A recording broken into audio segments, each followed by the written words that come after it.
Most people think the fastest way to build wealth is investing, stocks, crypto, real estate, side hustles, but almost nobody talks about the fastest way people lose wealth. Not in one big moment, not in a crash, not in a bad investment, but slowly, quietly, every single day. And that loss comes from interest. Right now, millions of people are working hard, earning money, and still falling behind. It's a frustrating, often silent struggle that happens in households across the country, regardless of income. You follow the rules, you put in the hours, but at the end of the month, it feels like you're treading water, or worse, sinking. This isn't a story about failure. It's not because they're lazy. It's not because they're bad with money. The reality is far more systematic and far more subtle. It's because high-interest debt is silently draining their future, one drop at a time. This is the trap. It's a system designed not to help you get ahead, but to keep you paying. It operates quietly, through complex terms and conditions, turning small balances into mountains of debt that can feel impossible to climb. Every dollar paid in interest is a dollar that isn't building your savings, isn't investing in your retirement, and isn't securing your family's financial freedom. It's a constant, invisible headwind slowing you down. This video is not about fear. It's not about headlines screaming about a debt crisis, and it's certainly not about opinions or quick-fix gimmicks. We see enough of that, and it rarely leads to real change. Instead, this is about pulling back the curtain. It's about giving you the clear, unbiased information you need to understand the mechanics of the system you're in. It's about understanding how money really works, and how to stop losing before you even start investing. Because the single most powerful financial move you can make isn't picking the right stock, it's plugging the leak. It's stopping the drain. To do that, we have to start with the engine of this trap, the annual percentage rate, or APR. It's a number you see on every statement, but its true impact is often misunderstood. The word annual is misleading. While it represents the cost of borrowing over a full year, interest isn't charged annually. It's charged daily. The real number you need to know is the daily periodic rate. You find it by dividing your APR by 365. Let's take a common credit card APR of 24.99%. Divide that by 365, and you get a daily rate of about 0.068%. It sounds minuscule, doesn't it? A tiny fraction of a penny on the dollar. This is by design. It seems harmless, but this tiny number is a financial termite, eating away at your balance every single day. Let's make this real. Imagine you have a $5,000 balance on that card. Today the bank charges you 0.068% of that balance. That's about 342s. Tomorrow they don't charge you interest on the original $5,000. They charge you interest on 5,342s. The next day it's on an even higher amount. This is compounding interest working against you. Each day you're paying interest on your interest. It's a snowball of debt rolling downhill, gathering size and speed with every rotation of the earth. Now, let's look at the minimum payment, the feature designed to keep this cycle going. On that $5,000 balance, a typical minimum payment might be around $150. In the first month alone, over $100 of that payment could be completely consumed by interest charges. That means only $50, or even less, is actually going toward reducing your original debt. You've paid the bank $150, but your debt has only shrunk by a fraction of that. You're running on a financial treadmill. You're putting in the effort, you're making the payments, but you're barely moving forward. If you only ever make the minimum payment on that $5,000 balance, it could take you over 20 years to pay it off, and you could end up paying more than double the original amount in interest alone. You borrowed $5,000, but you could pay back $15,000 or more. This is the mathematical reality of the debt trap. It's not a moral failing, it's a math problem. A problem where the rules are set by the lender. The high APR, the compounding daily interest, and the low minimum payments all work together in a powerful system. This system preys on our optimism, the belief that we'll pay it off in full next month, and benefits from unexpected life events like a car repair or a medical bill that force us to carry a balance. It creates a cycle of dependency where your hard-earned money is systematically transferred from your pocket to the bank's bottom line, month after month, year after year. But understanding the trap is the first, most critical step to dismantling it. Recognizing that you are playing a game with unfavorable rules is the beginning of changing your strategy. Throughout this video, we are going to give you a new playbook. We will walk you through, step by step, how to break this cycle for good. We'll cover the specific tactics to lower your interest rates, the most effective strategies to pay down your principal faster, and the mindset shifts required to build a financial foundation so strong that you never fall into this trap again. The leak can be plugged, the drain can be stopped, and your future can be reclaimed. Let's begin. If you stay until the end of this video, you will never look at credit cards, debt, or investing the same way again. Let's start with something most people don't understand. Credit card interest is not yearly, it's daily. When a card says 25% APR, that doesn't mean once a year. It means your balance is growing every single day, even when you don't use the card, even when you make minimum payments, even when you think you're doing the right thing. Here's an example. Let's begin with a scenario that might feel uncomfortably familiar to many. Imagine you owe $3,000 on a single credit card. It's a common figure, a result of a few unexpected expenses, a period of tight cash flow, or simply the slow creep of everyday spending. Now, let's add the most critical element to this picture, the interest rate. We'll set it at 25% annual percentage rate, or APR. This number isn't an exaggeration. For many store cards and for individuals with less than perfect credit, rates like this are the reality. It's a number designed to work against you, silently and relentlessly, every single day. That 25% APR seems like a yearly figure, and it is, but its power lies in how it's applied. Lenders don't wait until the end of the year to calculate what you owe. They use something called the daily periodic rate. To find it, you simply divide the APR by 365. So, 25% divided by 365 days gives us a daily rate of approximately 0.0685%. It sounds minuscule, doesn't it? A tiny fraction of a penny on the dollar. But this is the mechanism that drains your wealth. On your $3,000 balance, this tiny percentage translates to about $2.05 in interest added to your debt. Every single day. It's a small, quiet leak, but it never stops. Now, your statement arrives. You see the balance, and right below it, the lender offers you an easy way out for the month, the minimum payment. For a $3,000 balance, this might be calculated as 1% of the balance plus interest, or a flat percentage like 3%. Let's say it's $90. It feels manageable. You pay it, breathe a sigh of relief and feel like you've done your part. But this is where the illusion of progress meets the harsh reality of compound interest. Let's break down that $90 payment. In the first month, the interest that accrued on your $3,000 balance is roughly $62. So when your $90 payment is applied, the first $62 of it are immediately consumed by the interest charge. They vanish, paying not for the things you bought but for the privilege of having borrowed the money. Only the remaining $28 actually goes toward reducing your original $3,000 debt. You paid $90, but your balance only decreased by $28. You're running in place and the treadmill is angled against you. If you only make the minimum payment, you're not really paying down the balance in any meaningful way. You're mostly paying interest. Think of your debt as a bucket full of water that you need to empty. Your payments are you, scooping water out. But the interest is a constant, steady leak, pouring water right back in. With minimum payments, you're using a tiny cup to bail out water while the lender is refilling it with a hose. You feel busy, you feel like you're making an effort, but the water level barely budges. So what happens if you continue this pattern? That $3,000 can take years to disappear. Let's be precise. If you continue to pay only the minimum on that $3,000 debt at 25%, it will take you over 17 years to become debt-free. 17 years. And during the time, the true cost becomes staggering. You'll pay thousands more just for borrowing your own future money. The total interest paid would be more than $4,500. Let that sink in. You borrowed $3,000, but you will pay back a total of $7,500. You paid for your original purchases 2.5 times over. This is the trap of high-interest debt. It's a mathematical certainty designed to transfer wealth from you to the lender, month after month, year after year. It preys on our hope that small actions will be enough, and it punishes inaction with brutal efficiency. The minimum payment isn't a helpful feature. It's the most profitable product a credit card company offers. It keeps you in a cycle of debt, maximizing the interest they can extract from you over the longest possible period. The financial cost is immense, but the emotional toll, the stress, the anxiety, the feeling of being stuck, is just as damaging.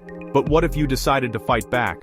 What if instead of the $90 minimum, you committed to paying a fixed $200 every month?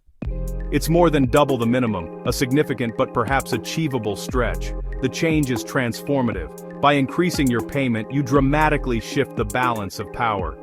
Now, a much larger portion of your payment, $138 in the first month, goes directly to attacking the principal. Your debt starts to shrink, and it shrinks faster every month because as the balance goes down, the amount of interest charged also goes down. This creates a positive snowball effect. Instead of 17 years, you would be debt-free in just 19 months, and the total interest you'd pay? Around $700, not $4,500. You would save nearly $4,000 in 15 years of your life. This is why understanding interest is so dangerous if you ignore it, but so powerful when you confront it. It's not just about the numbers, it's about time, freedom, and control. The difference between the minimum payment and an accelerated payment is the difference between being a passenger on a 17-year journey you never wanted and grabbing the wheel to steer yourself to freedom in less than 2.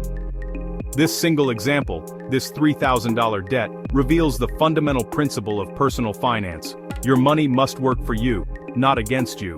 In the chapters to come, we will explore the exact strategies and tools you can use to turn this knowledge into action and begin your own journey out of debt for good.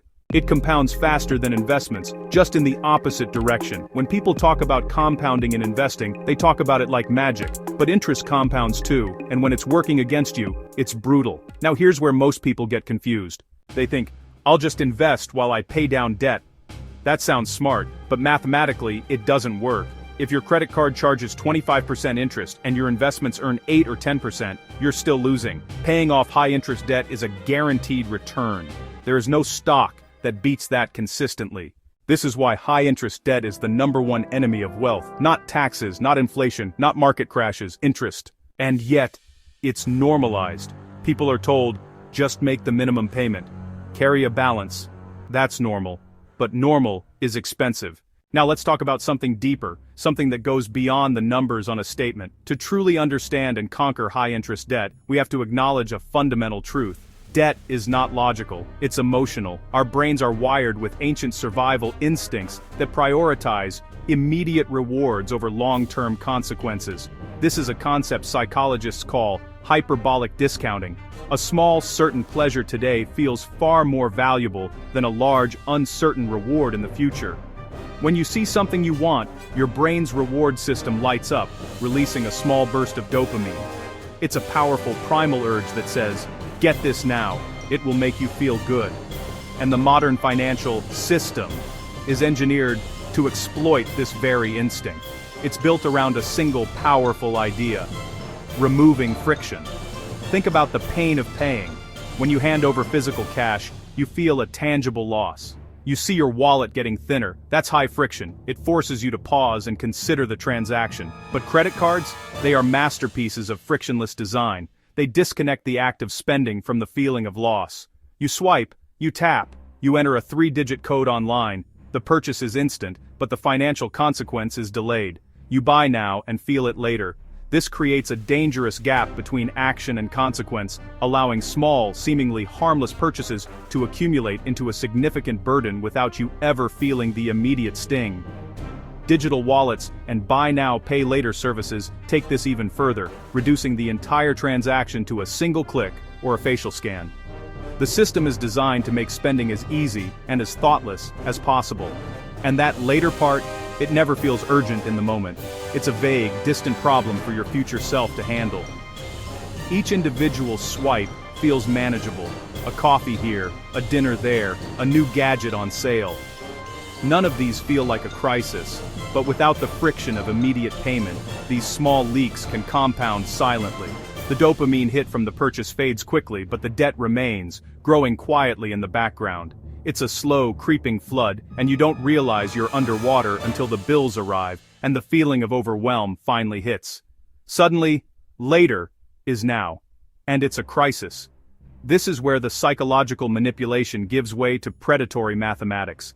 The statements that arrive are often confusing on purpose. They are dense with fine print and complex tables. But your eyes are drawn to one number, intentionally made to look small and manageable: the minimum payment. Making only the minimum payment feels like you're addressing the problem. It stops the late fees and angry calls. But it's a trap. At a typical credit card interest rate of 25% APR, the vast majority of that minimum payment is consumed by interest.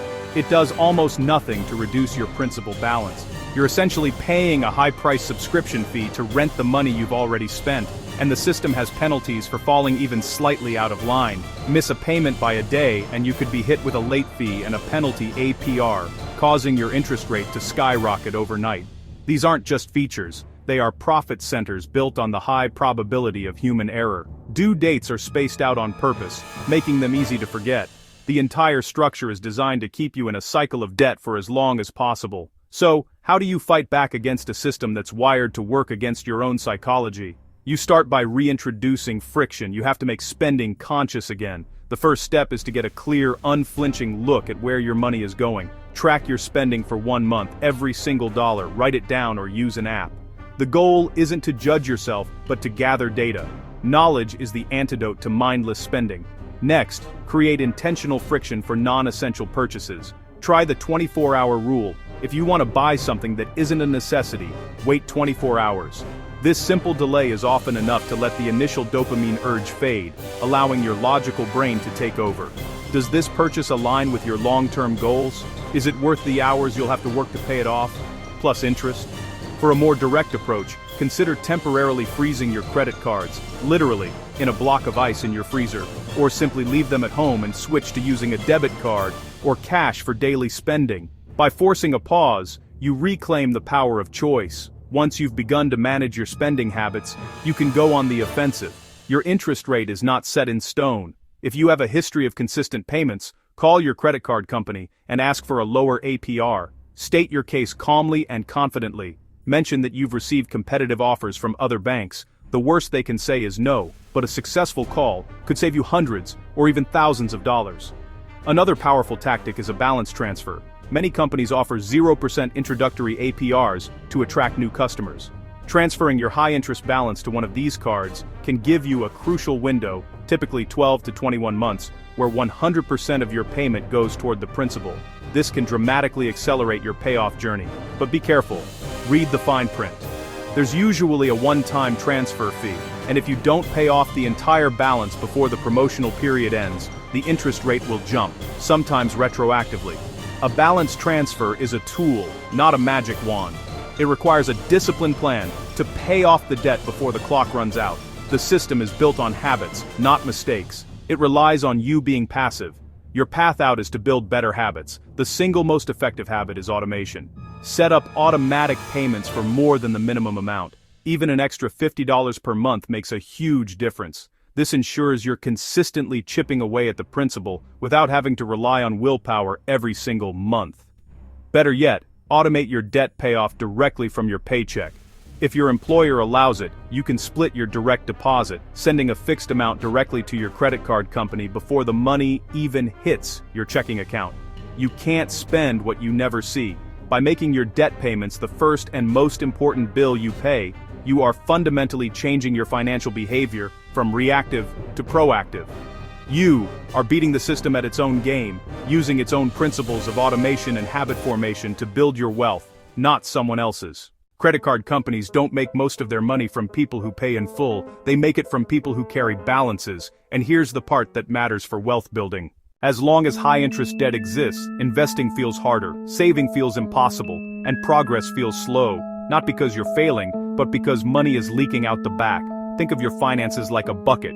You can pour more water in, make more money, work more hours, invest more aggressively, but if there's a hole at the bottom, you'll never fill it. Wealthy people understand this. They don't avoid credit, they control it. They use credit cards for convenience, protection, and rewards, not borrowing. They pay balances in full. They never let interest run. They treat debt like fire, useful in small controlled amounts, dangerous when left unattended. This is the mindset shift. Wealth is not about how much you make, it's about how much you keep.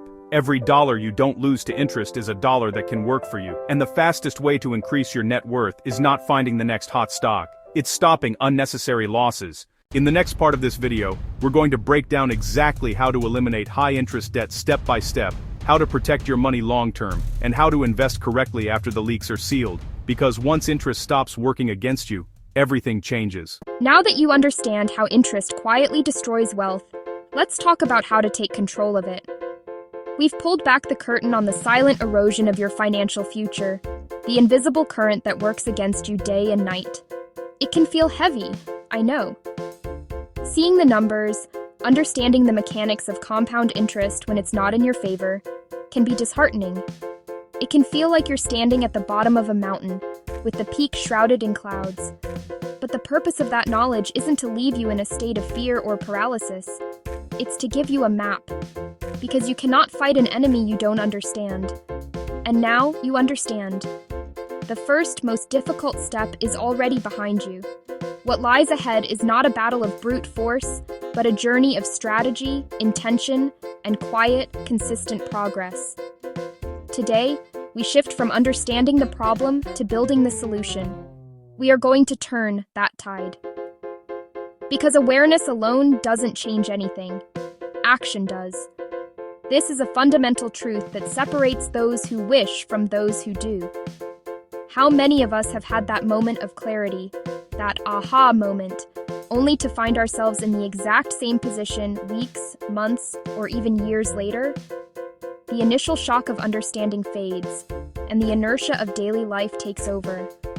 The bills keep coming, the old habits persist, and the sheer scale of the problem feels too vast to tackle. This gap, the space between knowing what to do and actually doing it, is where most financial transformations fail before they even begin. It's a chasm filled with procrastination, self-doubt, and the paralyzing feeling of being overwhelmed. But action, true, effective action, isn't just about frantic movement. It's about directed, intentional steps. It's about having a system so clear, so simple, that the next step is always obvious. That's what we're here to build.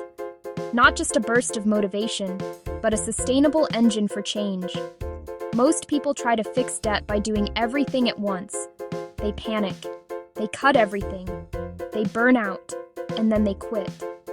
This is the all-or-nothing approach, fueled by a cocktail of guilt, fear, and a desperate desire for a quick fix. It's the financial equivalent of a crash diet. You declare war on your spending. No more coffees, no more dinners out, no more subscriptions, no more anything that brings a spark of joy. You try to track every single penny, build a budget worthy of a Fortune 500 company, and pay off every debt simultaneously with every spare dollar you can find. For a week, maybe two, you feel an incredible sense of control. You are a warrior of fiscal discipline, but it's not sustainable. Willpower is a finite resource, and this scorched earth strategy demands all of it. Eventually, a crack appears. A single, unplanned expense, a moment of weakness, and the entire structure, built on a foundation of deprivation and stress, comes crashing down. The burnout is immense, and the feeling of failure that follows is even worse. You conclude that you're just bad with money, and the cycle of debt continues, now with an added layer of shame. That's not how this works. That is not how lasting change is made. True financial control isn't born from panic. It's cultivated through peace. It isn't about a sudden, violent revolution in your life. It's about a quiet, deliberate evolution. Imagine trying to build a house in the middle of a hurricane. That's the panic approach. You're fighting the wind and the rain, materials are flying everywhere, and you're exhausted before the foundation is even set. The approach we're going to take is different. We will first calm the storm. We will build a shelter from the chaos, a place of clarity and focus. We will work with intention, one brick at a time, on solid ground. This process is not about restriction, it's about intention. It's not about what you're giving up, it's about what you're building. It requires a fundamental shift in mindset, from one of scarcity and fear to one of abundance and strategy. You are not broken, and you don't need fixing. You just need a better system. Wealth is built through systems, not motivation. Motivation is a feeling. It's a powerful, wonderful, but ultimately fleeting emotion. It's the spark that gets you started, but it's not the fuel that keeps you going. Relying on motivation to get out of debt is like trying to cross an ocean on a single gust of wind. You'll make a great start, but you'll be stranded as soon as the breeze dies down. A system, on the other hand, is a structure. It's a set of pre-made decisions and automated actions that work for you even on the days you don't feel like it. It's the engine on your boat, chugging along reliably whether the wind is blowing or not. A system removes the need for constant, draining decision-making. It automates your savings. It directs your debt payments. It creates a buffer for emergencies so that one unexpected event doesn't derail your entire life. It's a framework that supports you, reduces your cognitive load, and makes progress the default outcome, not the exception. Over the course of this journey, we will build that system for you, piece by piece. We will replace the chaos of panic with the calm of a plan. We will transform the overwhelming noise of debt into a clear, single signal to follow. This is your path to taking back control, not just for a week or a month, but for the rest of your life. So instead of overwhelming yourself, you move in phases. The first phase is clarity. You cannot control what you don't see. Most people avoid looking at their balances because it feels uncomfortable. But discomfort is temporary. Damage from ignoring it is permanent.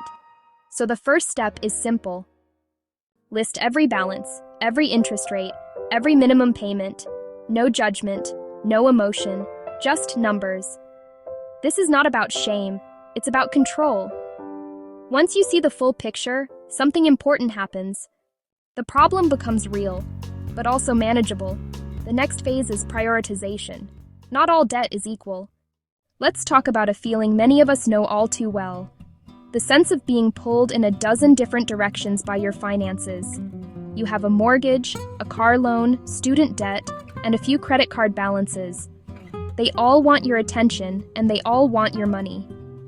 It's overwhelming, and it can lead to a kind of financial paralysis, where you feel like you're just treading water, sending out small payments everywhere but never actually getting ahead.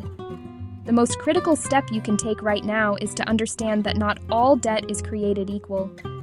There's a profound difference between the debt that you can manage strategically over time and the debt that is a clear and present danger to your financial well-being. Learning to see this difference is like being given a compass in the middle of a storm.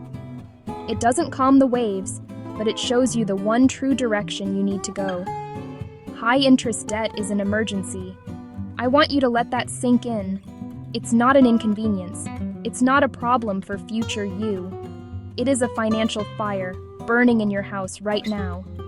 A credit card charging 20 to 30% interest is actively working against you every single day. Think about what that percentage means.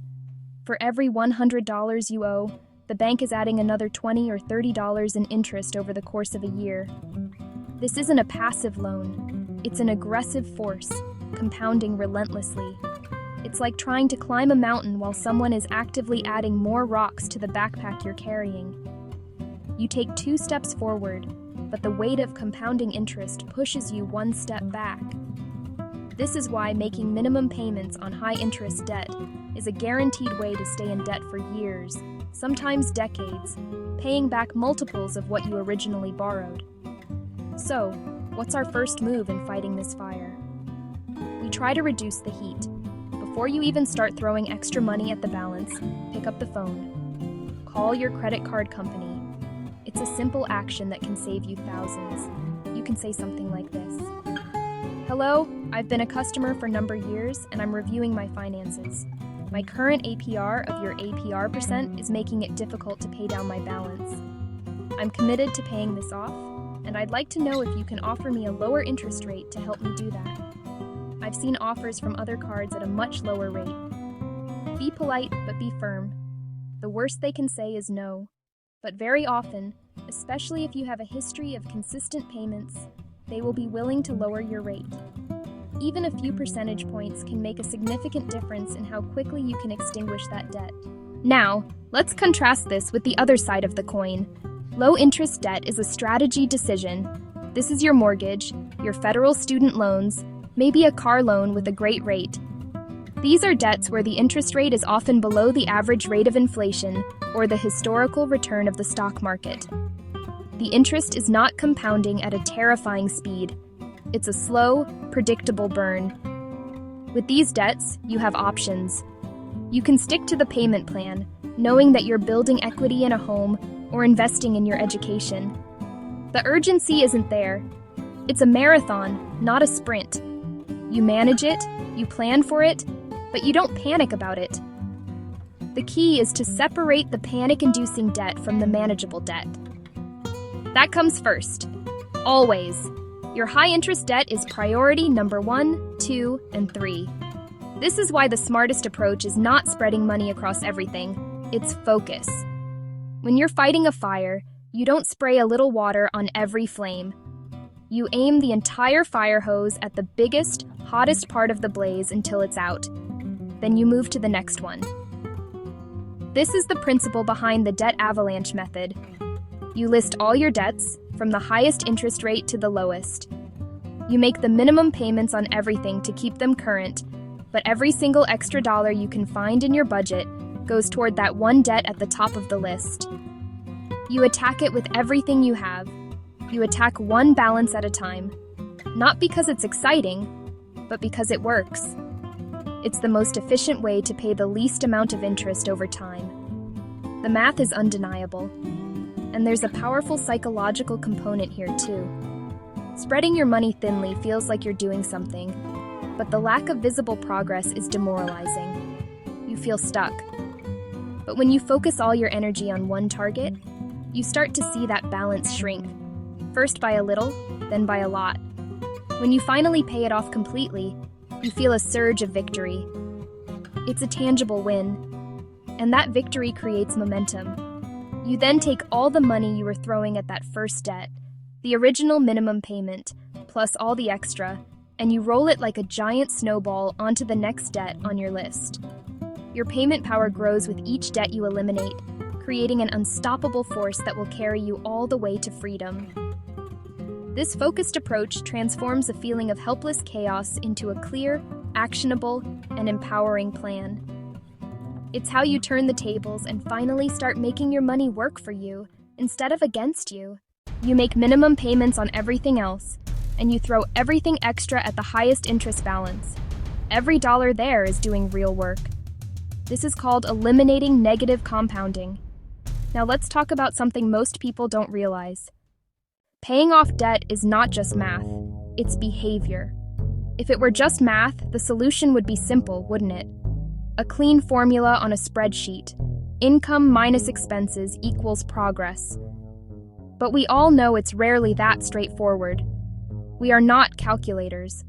We are complex, emotional beings, and our financial decisions are deeply intertwined with our psychology, our habits, and the stories we tell ourselves about money. Think about it. Why do we spend? Sometimes it's for needs, of course, but often it's driven by something deeper. We spend to soothe ourselves after a stressful day. We spend out of boredom, scrolling through online stores for a quick dopamine hit. We spend to keep up with social expectations, to celebrate, or to feel a sense of belonging and status. These aren't logical, mathematical decisions. They are deeply human behavioral responses. This is why simply knowing the math, knowing you pay off your debt, is often not enough to make it happen. The real work, the lasting change, comes from understanding and reshaping the behaviors that created the debt in the first place. It's about moving from unconscious reactions to conscious choices. This brings us to a critical truth. You can't out-earn bad habits. This is a trap many people fall into.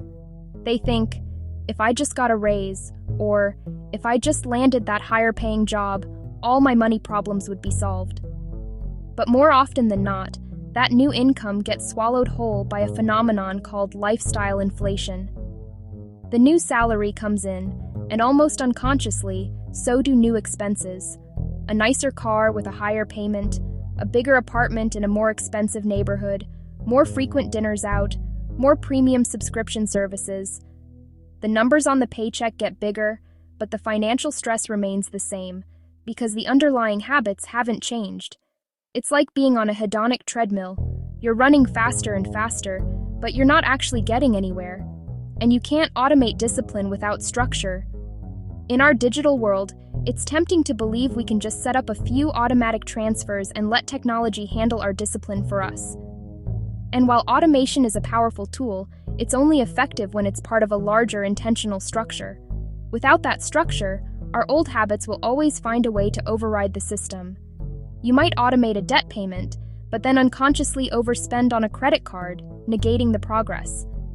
Automation without intention is like building a high-tech security system for your house, but leaving the front door wide open. The structure is the door, the locks, the windows. It's the complete system you build around your finances to support your goals. So while you're paying down debt, you change how money flows. This is your first, most crucial behavioral shift. You need to temporarily disrupt the patterns that are working against you. The most effective way to do this is to stop using credit cards for things you can't immediately pay for. Let me be very clear, not forever, just for now. This is a temporary training period. Think of it like putting a cast on a broken bone. The cast restricts your movement, which can be frustrating, but it's necessary to allow the bone to heal properly. Putting your credit cards away is the cast for your finances. It creates a boundary that forces you to operate within a new set of rules, the rules of your actual income. This means switching to a debit card or even cash for your daily expenses. When you use a debit card, the money is gone from your account instantly. There's a hard limit. You can only spend what you have. This simple act reconnects you to the reality of your cash flow. It makes every purchase tangible. You feel it. You can't just swipe and defer the consequence to a bill that arrives in 30 days. This immediate feedback loop is incredibly powerful. It forces you to pause and ask, do I have the money for this right now? Is this purchase worth it? It short-circuits the impulse to spend money you don't have and begins rebuilding a healthier, more conscious relationship with your spending. It is essential that you understand. This isn't punishment, it's protection. You are not putting yourself in financial jail. You are building a fortress around your financial well-being. For a long time, your money may have been flowing without direction, guided by impulse and circumstance. Now, you are taking back control. You are creating a safe space where you can heal your finances without the constant temptation to add to the problem. It's an act of profound self-care. By making this change, you're doing something fundamental. You're teaching your money to move with intention. Every dollar that comes in will now have a job assigned by you. Every purchase will be a conscious decision, not an unconscious reaction. This is the foundation of financial mindfulness. You are no longer a passive passenger in your financial life. You are the driver, with your hands firmly on the wheel, your eyes on the road, and a clear destination in mind. This single behavioral shift, this temporary pause on credit, is what makes the math finally start to work in your favor. It's the catalyst that transforms your journey from a stressful, uphill battle into a structured, intentional, and ultimately successful path to freedom. Now here's a key shift. As balances go down, something changes psychologically. Stress drops, clarity increases, confidence comes back. This is why debt payoff feels faster over time. Not because the numbers change, but because your behavior does. Now let's talk about interest rate reduction. Most people don't know this, but interest rates are not always fixed. You can call your credit card company. You can ask for a lower rate. And surprisingly often they say yes, especially if you've paid on time, especially if your credit has improved. Even a small reduction matters. Dropping a rate from 25% to 18% can save hundreds, sometimes thousands, over time. That's money you didn't have to earn. Another strategy is balance transfers. Used correctly, they can be powerful. Used carelessly, they become another trap. A balance transfer only works if you stop adding new debt, you pay aggressively, and you finish before the promo period ends. This is not about comfort, it's about acceleration. Now let's talk about emergencies. One of the biggest reasons people fall back into debt is unexpected expenses. So while you're paying down debt, you also build a small buffer. Not a massive emergency fund, just enough to stop panic spending. Even $500 to $1,000 can prevent future damage. This is part of wealth protection. Now here's where most people make a mistake. They wait to feel ready. They wait for perfect timing. They wait until life slows down. That moment never comes. The best time to take control is not when things are easy. It's when things are clear. And clarity is what you're building right now. Now let's talk about something important. Wealthy people don't eliminate debt because they hate debt. They eliminate it because they understand opportunity cost. Every dollar tied to interest is a dollar that can't compound. And compounding only works when time and consistency are uninterrupted. This is why high-interest debt delays wealth by years, sometimes decades. Now imagine this. Imagine waking up knowing your money is no longer working against you. Imagine knowing every dollar you earn is moving forward, not backward. That feeling is not freedom, it's alignment. This is the point where investing finally makes sense. Not emotionally, mathematically. And in the next section, we're going to talk about what happens after the debt is under control. How wealthy people shift from defense to offense. How investing feels different when money isn't leaking. And how compounding finally starts working in your favor. Because eliminating debt is not the end goal, it's the foundation. Once high-interest debt is under control, a profound shift occurs. It's a quiet turning point, a moment of stillness after a long storm. Everything changes, not because you suddenly make more money, or because you've discovered some hidden secret to wealth, but because your money finally has room to breathe. For the first time, each dollar you earn isn't already spoken for by past decisions. It's free to work for your future. This is the moment most people rush into investing. The feeling of freedom is so powerful. The urge to make up for lost time is immense. And this is where patience matters more than ever.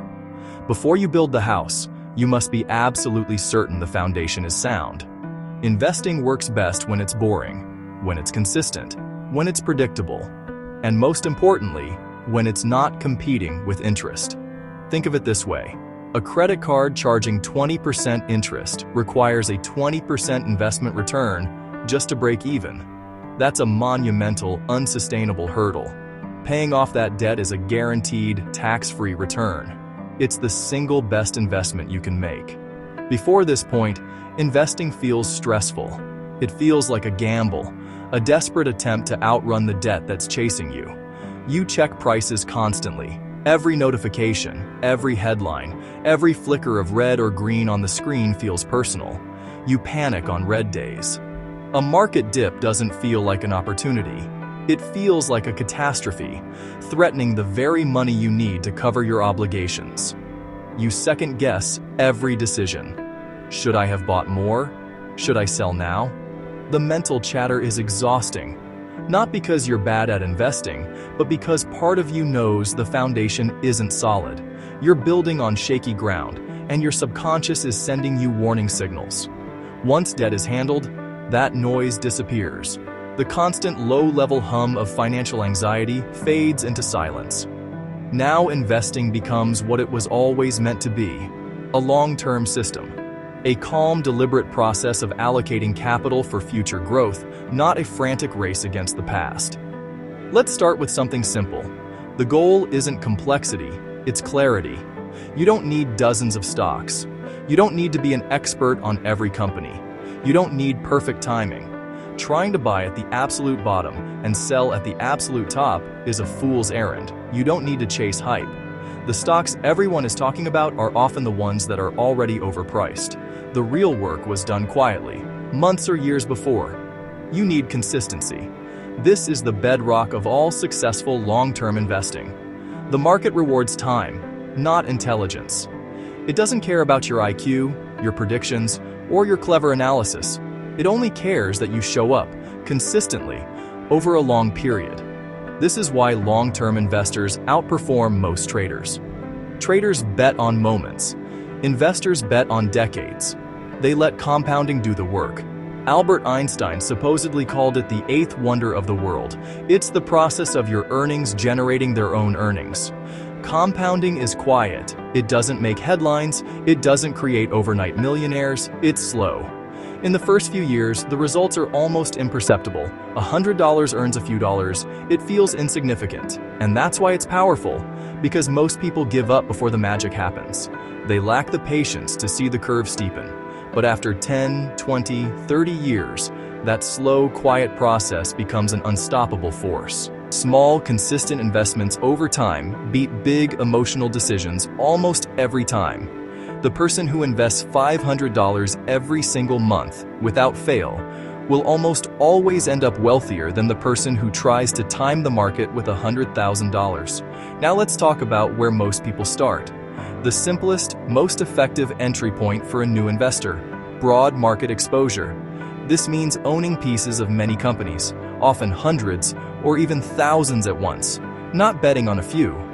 Picking individual stocks is incredibly difficult. Even professional fund managers fail to beat the market average over the long run. Index funds and ETFs exist for this reason. They are baskets of stocks that track a market index, like the S&P 500. When you buy one share, you're instantly diversified across the entire market. They reduce risk. If one company in the index performs poorly, it's balanced out by the hundreds of others that are doing well. They simplify decisions. Instead of asking, which stock should I buy, the question becomes, how much should I invest this month? It's a profound shift in focus. They remove emotion. You're no longer rooting for a single company. You're rooting for the economy as a whole. This is not about excitement. It's not about finding the next big thing. It's about reliability. It's about building a system that works for you in the background, year after year. You invest regularly, every week, every 2 weeks, every month. Like clockwork. You ignore noise, the news, the predictions, the hype. You have a plan and you stick to it. You stay invested through cycles. This is the hardest part and the most important. Up markets, down markets, sideways markets. This is how wealth is built. Slowly, methodically, and without drama. Now let's address something important. The fear that holds most people back. Market drops are not emergencies. They are not a sign that the system is broken. They are expected. They are a normal, recurring feature of a healthy market. On average, the market experiences a 10% correction about once a year and a 20% or more bear market every few years. Volatility is the price of admission. It is the fee you pay for the higher long-term returns that stocks provide over safer assets like cash or bonds. If there were no risk, there would be no reward. The people who lose money are not the ones who invest. They are the ones who panic. They buy high, fueled by excitement, and sell low, driven by fear. They lock in their losses permanently. This is why your mindset matters more than your picks. A mediocre plan executed with discipline is far superior to a brilliant plan derailed by emotion. When debt is gone, and you have an emergency fund in place, the entire dynamic of a market downturn changes. You're not forced to sell. You don't need to liquidate your investments at the worst possible time to cover an unexpected expense. You're not desperate. You can look at a falling market and see it for what it is, a temporary sale. The same assets you were buying last month are now available at a discount. You're not reacting. You are acting according to a predetermined plan. You're patient. You have the financial and emotional stability to wait for the recovery, which history has shown always comes. Now let's talk about allocation. This is the next layer of building a resilient portfolio. Wealthy investors think in percentages, not dollars. They don't ask, should I put $10,000 into this? They ask, what percentage of my portfolio should this represent? This framework scales with you as your wealth grows. They decide how much goes to growth, typically stocks and equity funds, which have the highest potential for long-term returns. Stability, often bonds or bond funds, which provide income and are less volatile than stocks. They act as a shock absorber during market downturns. And protection. This is your cash and cash equivalents, like your emergency fund. It's your safety net, providing liquidity and peace of mind. Not everything needs to be aggressive. A portfolio that is 100% in stocks can be a wild ride, and many people can't stomach the volatility. Not everything needs to be safe. A portfolio that is 100% in cash will lose purchasing power to inflation over time. Balance matters. The right mix depends on your age, your goals, and your personal tolerance for risk.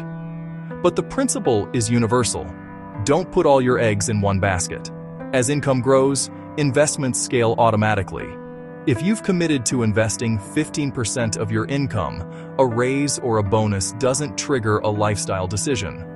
It triggers an automatic increase in your investment contribution. You don't upgrade lifestyle first. You avoid the trap of lifestyle creep, where your spending rises to meet your new income, leaving you with nothing extra to show for it. You upgrade systems first. Your wealth-building machine gets stronger, more robust, and more effective with every increase in income. Now here's a key principle that ties all of this together. It's a simple rule that prevents countless mistakes. You invest what you won't need soon. This concept is called time horizon. Money needed in the next year, or even the next 3 to 5 years, for a house down payment, a wedding, or a new car, does not belong in volatile assets. It belongs in a high-yield savings account, a money market fund, or short-term bonds, places where its value is stable. This rule protects you from emotional decisions. It prevents a situation where you're forced to sell your stocks during a market crash simply because you need the cash for a planned expense. Long-term money stays invested. This is your retirement fund, money for goals that are more than a decade away. It has time to recover from any downturns. Short-term money stays stable. It's there when you need it, predictable and safe. This separation creates peace. It allows you to be aggressive with your long-term goals while being conservative with your short-term needs. Now let's talk about expectations, because unrealistic expectations are the enemy of long-term success. Investing is not a straight line. The average annual return of the stock market might be around 10%, but it rarely, if ever, returns exactly 10% in any given year. It will be up 25% one year and down 15% the next. There will be years where nothing seems to happen. Your portfolio value might end the year exactly where it started. There will be periods where growth feels slow. This is especially true at the beginning, when the power of compounding is not yet obvious. This is normal. This is the journey. Expecting anything else is setting yourself up for disappointment and poor decisions. The biggest gains often come after patience, not prediction. They come from staying the course during the boring, flat, and scary times. The goal is not to beat the market. It's to stay in the market long enough for the market to work for you. Now, let's talk about contributions. This is where the plan meets reality. Automation is your best friend. It is the single most powerful tool for enforcing discipline. When investing happens automatically, discipline becomes irrelevant. The money is moved from your checking account to your investment account on payday. Before you even have a chance to think about spending it, you remove decision fatigue. You remove excuses. You remove timing mistakes. You automatically buy more shares when prices are low and fewer shares when prices are high. This is a strategy called dollar cost averaging, and automation does it for you perfectly. This is how people build wealth quietly, not through brilliant market calls, but through the relentless, unglamorous execution of an automated plan. Not by constantly adjusting, but by staying consistent. Now let's talk about something overlooked: the true cost of delay. Time in the market beats timing the market.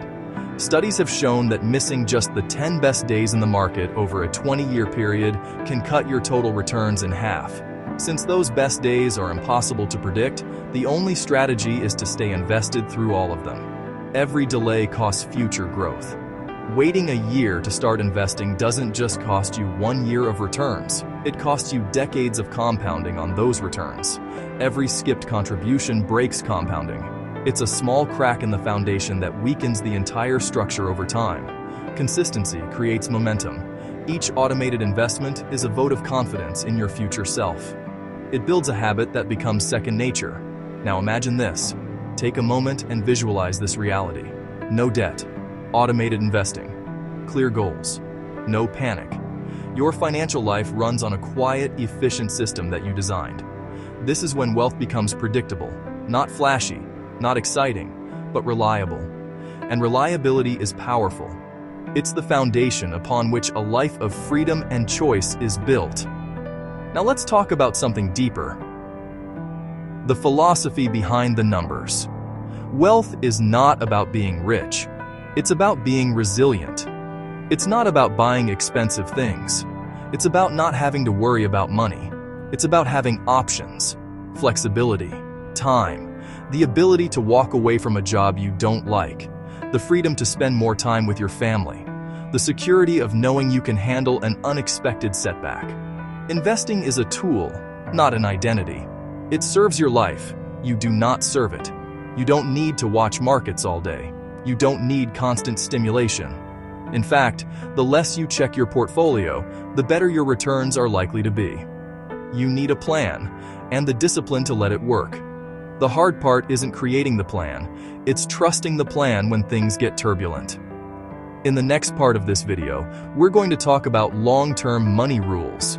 We'll move from the why to the how, the principles that protect wealth for decades, the habits that keep people rich, not just temporarily successful. We'll discuss specific types of accounts, tax considerations, and how to build a portfolio that aligns with your specific goals. Because building wealth is one thing, it requires diligence and a good system. Keeping it is another. That requires wisdom, foresight, and an unshakable mindset. If you've chosen to be here, in this moment, you've already taken a step that separates you from the crowd. You've made a conscious decision to seek understanding, to find a different path. This isn't about a secret formula or a get-rich-quick promise. This is about a fundamental shift in perspective.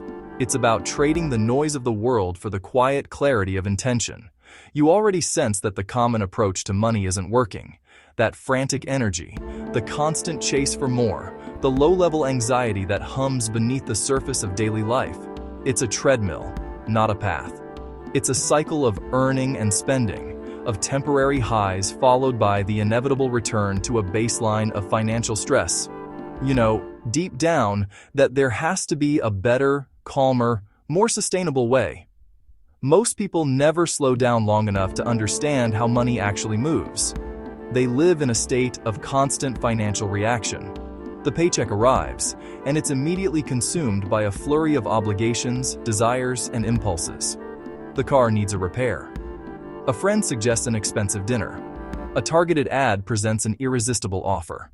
Money flows out as quickly as it flows in, often without a clear purpose or direction. They react, they rush, they chase.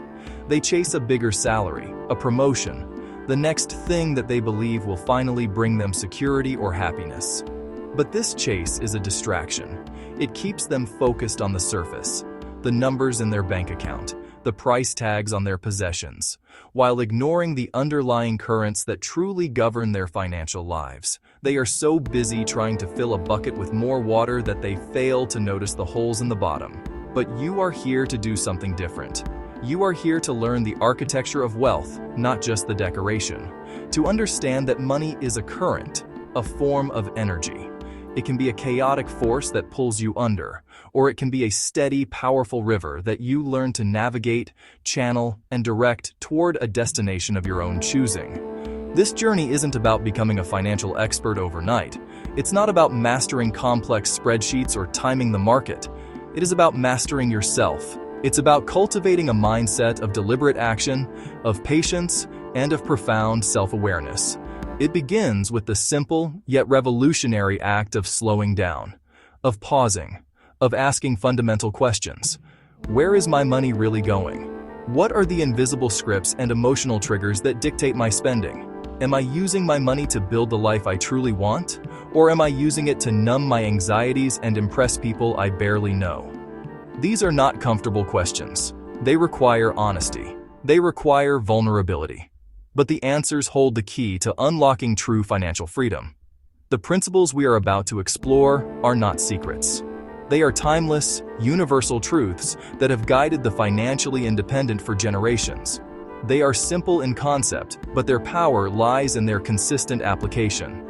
They are the framework upon which a life of financial serenity is built. Think of them as a compass, not a map. A map tells you the exact route to take, but a compass allows you to find your own way, to navigate any terrain, and to reorient yourself whenever you feel lost. The goal here is not just to accumulate wealth. It is to decouple your happiness from your net worth. It is to reach a state where money is simply a tool, an important tool, but a tool nonetheless, that serves your life's purpose, rather than being the purpose itself. It's about having enough, and knowing that it's enough. It's about having options. The option to change careers, to spend more time with family, to pursue a passion, to weather a storm without panic. It is the freedom from the constant, nagging question of, can I afford this? And the transition to the empowering question of, is this how I choose to use my resources? So, take a deep breath. Let go of the pressure, the guilt, and the overwhelming feeling that you're behind. You are exactly where you need to be. The decision to watch, to listen, to learn. That is the first and most important investment you will ever make. You are not just learning about money. You are learning a new way to think, a new way to live. You are stepping out of the reactive current and learning to build your own. Let's begin. But wealth is built by people who stay calm while others stay distracted. So let's talk about the long-term rules that protect wealth, not trends.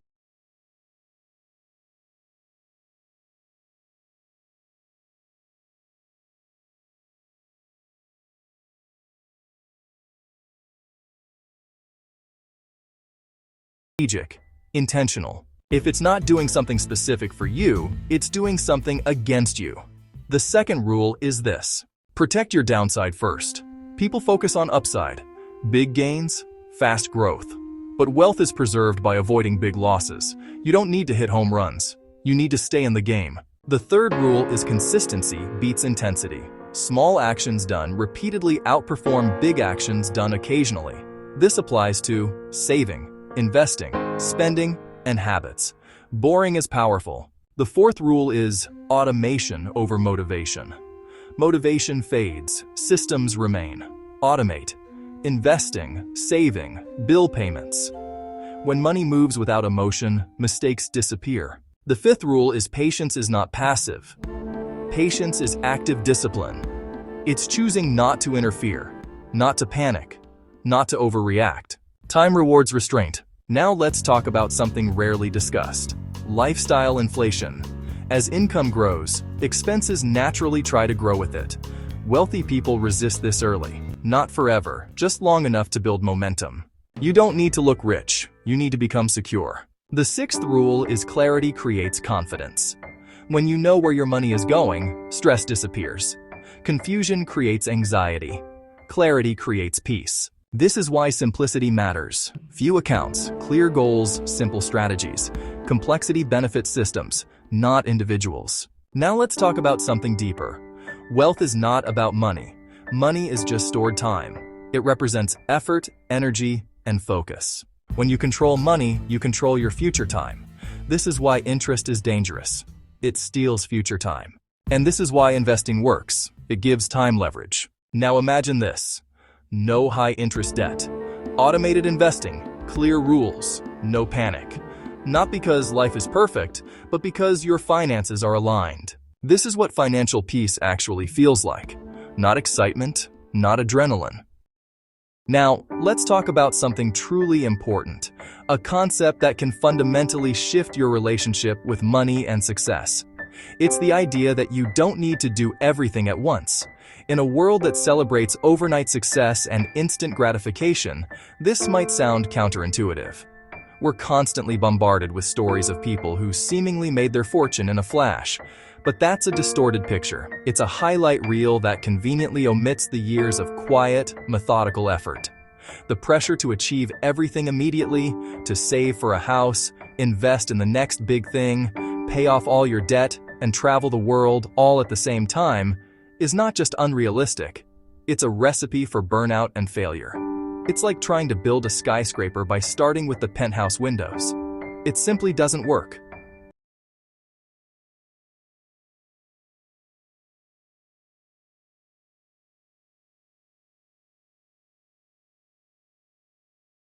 Creating the necessary foundation for the next. Think of it like learning a skill. You don't start by playing a complex symphony. You start with the scales. You practice your chords. You build your finger strength. Each step is essential. Rushing the process only leads to frustration. Financial well-being follows the exact same logic. There are 4 distinct phases: awareness, control, growth, and protection.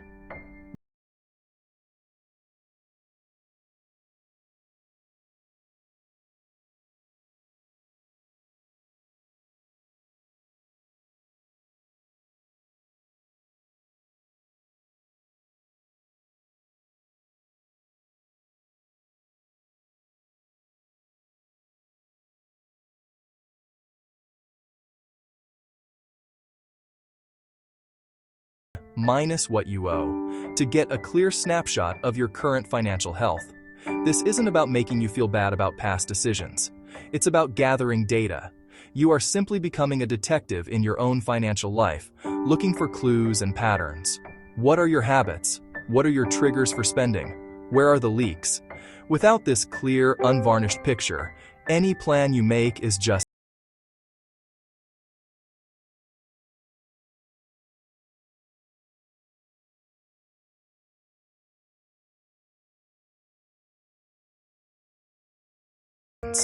Control is about taking the steering wheel of your finances. This is where you create a budget or a spending plan that aligns with your values and goals. It's where you begin to systematically address high-interest debt, which can act like an anchor, dragging down your progress. A crucial part of the control phase is building an emergency fund. This is your financial safety net, a cash reserve set aside for unexpected life events, a car repair, a medical bill, a sudden job loss. Having this buffer is what allows you to handle life's curveballs without derailing your entire financial plan or going into further debt. Control isn't about restriction, it's about empowerment. It's the profound shift from being a passenger to being the pilot of your financial journey. Only when you have established a degree of control can you effectively enter the third phase, growth. This is the phase that most people want to jump to immediately, but it's only powerful when built on the solid foundation of the first 2 phases. Growth is about making your money work for you. This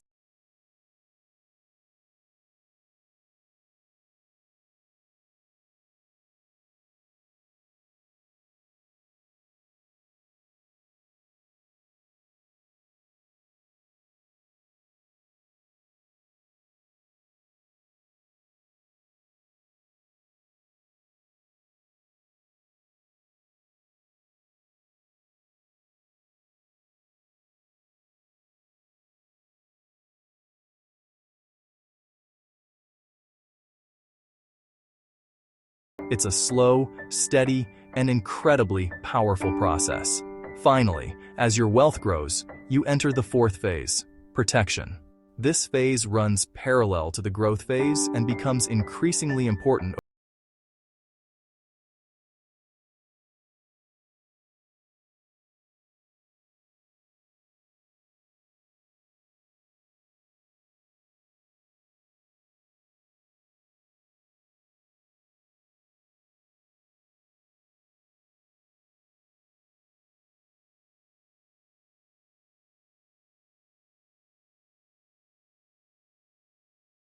around your financial castle. You've worked hard to build it. Now you must ensure it can withstand storms. Protection provides peace of mind, allowing your assets to continue growing without the constant threat of being wiped out by an unforeseen event. These phases are sequential for a reason. Skipping them causes collapse. Imagine trying to invest for growth without awareness of your spending. You might pull money out of your investments every time an unexpected bill appears. Imagine trying to build wealth while ignoring high-interest debt. You're essentially trying to fill a bucket with a hole in it. The interest payments will drain your resources faster than you can accumulate them. Trying to protect assets you haven't even built yet is a waste of time and energy. Each phase prepares you for the next. Following them, in order, creates stability. It creates a calm, methodical, and resilient path toward financial well-being. Awareness gives you clarity, control gives you power, growth gives you momentum, and protection gives you security. This phased approach removes the anxiety and overwhelm. You don't have to worry about everything at once.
Powered by impatience and a deep-seated misunderstanding of how wealth is actually built.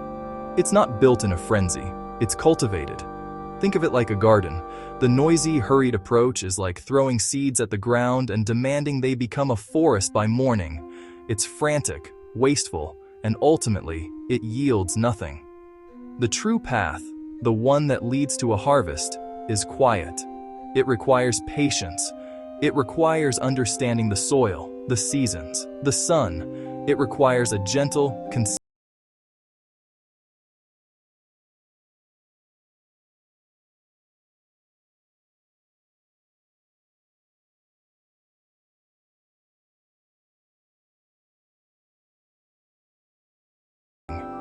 You chose to step off the treadmill. You chose to close the door on the noise, even if just for a little while, and listen. You didn't seek a hot tip or a secret trick. You sought understanding.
Importantly, trust the version of you who chose to slow down and learn. That person has already set you on the path to wealth. Your only job now is to keep walking. This conversation doesn't have to end here.